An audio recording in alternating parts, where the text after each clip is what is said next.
kita lagi ada di Science Museum, lagi rehat-rehat. Nah, sambil rehat-rehat kita bikin vlog ini gitu. Jadi mumpung anaknya yang satu lagi sibuk di sana, anaknya yang kedua lagi rebahan di sini, kita curi waktu ini untuk nanya-nanya sama Pak Bos. Iya Bu Bos, siap. Perlu kenalan dulu nggak usah ya, nggak usah kenalan. Terserah Bu Bos. Oke, kenalan dulu. Itu katanya nggak usah. Ya udah nggak usah kenalan lah. Kenalan nggak? Ya udah terserah Bu Bos, apa Pak? Salah nanti. Nggak, pokoknya gini, poin besar yang mau aku tanyakan adalah kenapa kamu milih Korea sebagai tujuan kamu untuk melanjutkan kuliah. Kemarin tuh dia S2 di sini teman-teman, terus lanjut lagi S3 di sini juga, nggak bosan-bosan gitu kan. Coba kita tanya kenapa. Jawabannya, mau yang penting masih kan? Per poin lah, poin apa, jelasin apa. Jawaban singkatnya takdir. Nah, itu jawaban spesialis saya untuk menjawab pertanyaan istri saya.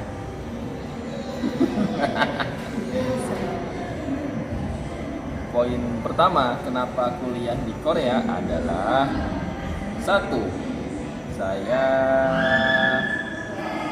suka Korea karena saya kenal banyak hal terkait dengan Korea di Indonesia. Mulai dari, kalau saya kan backgroundnya teknik metalurgi dan material. Jadi di Indonesia itu ada perusahaan baja, pembuat baja, besi baja itu kenal, namanya POSCO. Nah dia atau mereka punya kolaborasi dengan perusahaan pembuat metal, pembuat baja di Indonesia, membuat namanya Klanto POSCO. Itu pertama hal yang saya kenal dengan Korea. Terus yang pastinya saya dan Anda semua kenal juga terkait dengan Korea itu ada K-drama, Korean drama. Terus ada lagi produk-produk Korea, ada handphone Samsung, nih tadi bilang skincare dan lain-lainnya. Yang ternyata banyak sekali orang tuh tahu produk Korea, tapi mungkin nggak banyak orang kuliah di Korea atau belum terlalu kenal dengan orang yang kuliah di Amerika, Eropa, Jepang, dan negara-negara lainnya. Sana main lagi. Ini sana muter-muter gitu. Gitu. Kalau produk-produk Korea nggak cuma Samsung, Hyundai gitu aja, ternyata produk-produk bayi itu banyak yang made in Korea. Kayak misalnya gendongan Eye Angel. Serius di Korea? Iya, made in Korea. Masa? Iya. Coba cek. Benar. Terus apa lagi? Spectra, Prism. Terus apa lagi ya? Wah, banyak banget deh. Aku sampai lupa. Luar biasa. Nah, intinya adalah saya punya pemikiran bahwa dengan banyaknya produk-produk Korea di suatu negara atau di negara lain atau di dunia ini, itu artinya pasti ada something di negara tersebut. Kalau kita merujuk ke tempat-tempat yang lain, produk itu biasanya adalah hasil akhir dari sebuah proses penelitian, pendidikan, dan sebagainya. Artinya kalau semua produk yang ada di Korea ini dikenal juga oleh penduduk luar negeri, artinya penduduk selain warga negara Koreanya, berarti produknya bagus kan?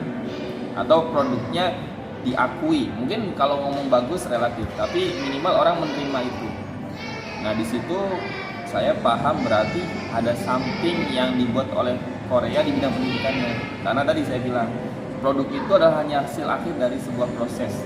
Jadi kalau ngomongin Samsung, ngomongin mobil Hyundai, pasti mereka ada risetnya tuh, pasti ada penelitiannya bagaimana tiba-tiba Samsung menjadi ponsel nomor pertama atau mungkin nomor 2 kali ya setelah Apple yang diproduksi dan digunakan oleh masyarakat secara luas, secara global.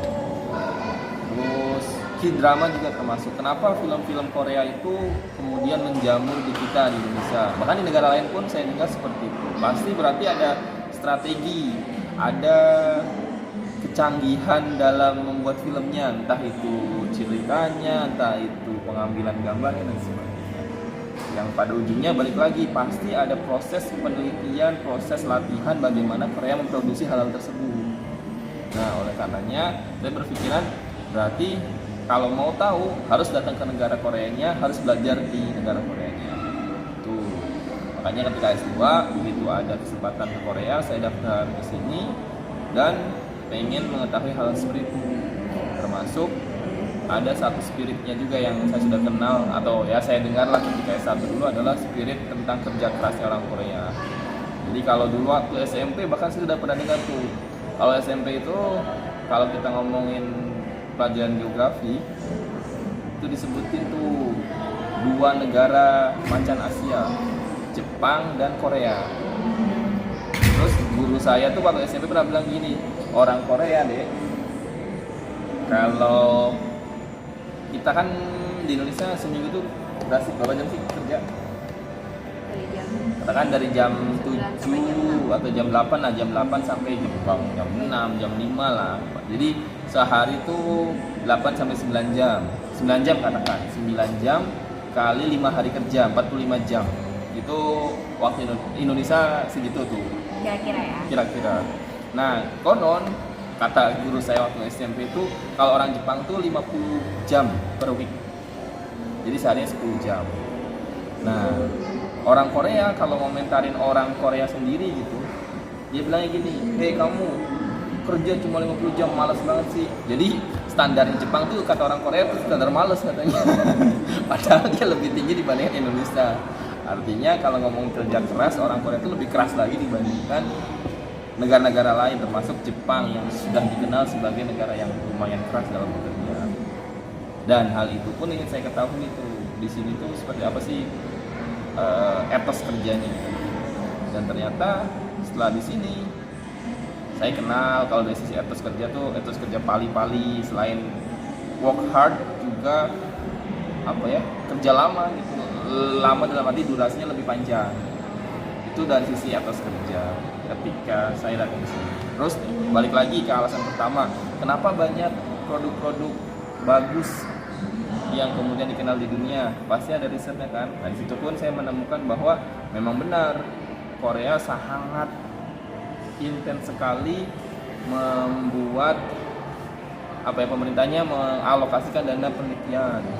Kalau teman-teman mau googling, coba aja googling negara-negara yang memiliki komitmen tinggi terhadap dana penelitian berbanding dengan pendapatannya gitu, GDP-nya.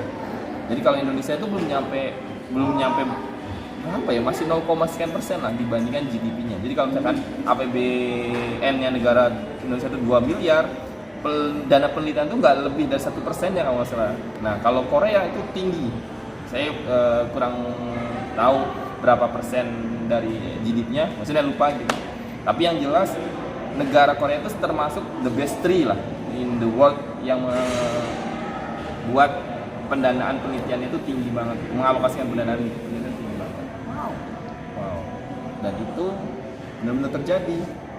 Dan sebab itulah kenapa setelah saya selesai S2, begitu mau S3, saya sempat berpikir dan mencari view lain gitu terkait dengan pendidikan. 2 tahun off dulu setelah lulus S2. Setelah ditimbang-timbang, setelah dipikir-pikir, ternyata balik lagi ke Korea itu bukan pilihan yang tidak baik, tapi justru semakin mematangkan dan semakin memahami terkait dengan kenapa saya bisa di Korea. Wow, panjang banget jawabannya. Wow, panjang banget ya, kirain cuma 1 menit. Iya, maaf ya teman-teman, dia kalau disuruh ngomong tuh panjang banget, kayak nggak mau udah gitu, nggak mau udahan. Jadi kayak waktunya tuh mau buat dia semua gitu. Ulang-ulang lagi, sering ulang lagi. Enggak. Tahu. Kamu juga jadi moderator, moderator tuh motong, nyambung, Oh, iya. jangan diem baik. Kan lagi nyimak ceritanya, masa mau dipotong nanti Biar interaktif kan. Kalau ini prolog bukan monolog, memang cuma 1 orang doang. karena kamu ini nggak ada berhentinya. Makanya di situ moderator tugasnya. Diomelin guys. Baik. Oke, sekarang kita mau lanjut lagi ya ke area yang selanjutnya. lihat apa kan tadi? Kita ke area selanjutnya ya guys. Ya, ya.